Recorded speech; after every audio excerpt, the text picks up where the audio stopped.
Mata upu e tolu, o le alofa tele o le atua ua whai ai I tātou mana whanau. Whaauta I le silisili o le alofa ua fua ina mai e le tamai ante I tātou. Ina ua ta ua I tātou o le whanau o le atua. O le mea le iloa ai I tātou e le lalolangi.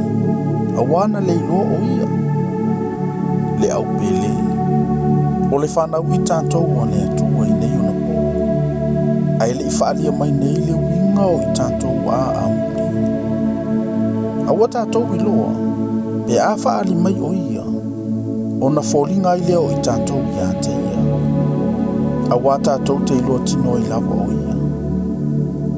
Ui lato uma foi o ia ile nei whaamoi moe I a te I lato.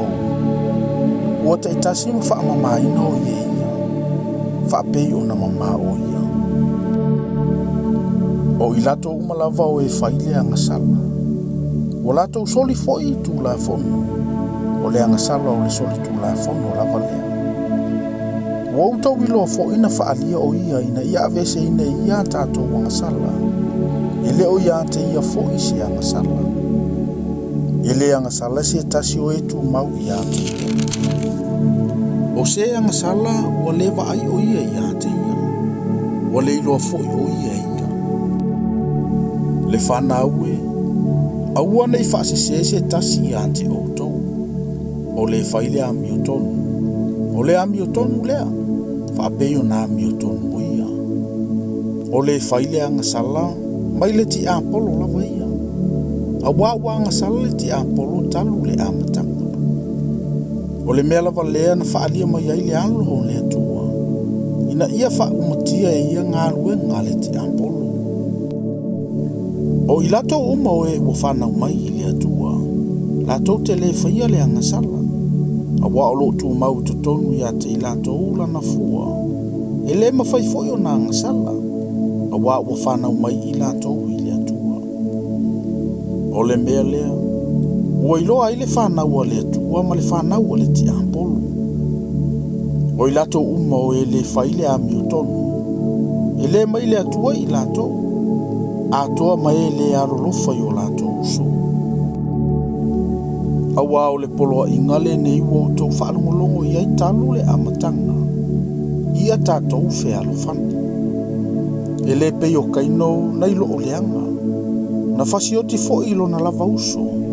Se a fo ile mea na ia fasioti ai I a te ia. Ona ola na amio ina leanga. A o le amio lo na uso. O tonu. O usoi, a ua tau te ofope a ita maile lalolangi a te o tau. O I tātou, o tātou I loa ua o I tātou I le ola sa I le oti. A ua o loo alo lofa I tātou I le auso. O se le alofa I le uso, o loo tu mauia I le oti.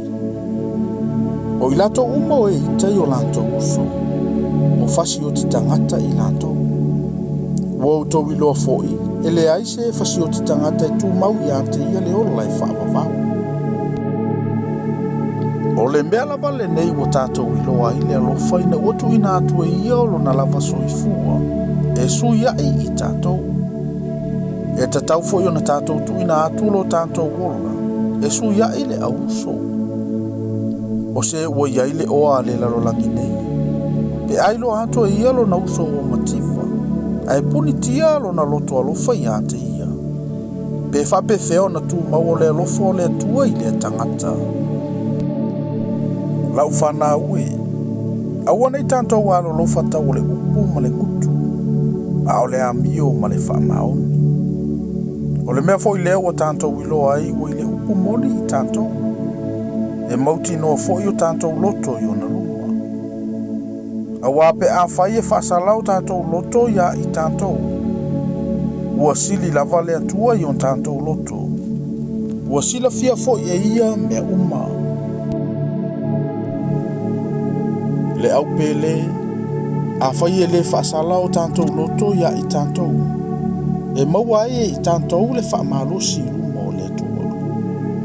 O mea uma fo I tātou te ole atuai. E maua mai I a te ia. Wa wa tātou tausi ana polo ina. Tātou te whaia fo I mea I le lei o na lua. O le nei fo ila na polo inga. Ia tātou whaatua i le suafa o lo nalo Yesu Kiriso. Wa ia tātou whea alofani. Whapei ona tuina mai e ia o le polo inga ia i tātou. O le tausi fo ia na polo inga. O lo tu maule i to tonu ia te ia. O ia fo ia i to tonu ia te ia. O le mea fo ile nei wa tātou i loa ai o lo tu mau o ia i to tonu ia i tātou. Awa o le nganga. O ia fo ina mai ia te tātou.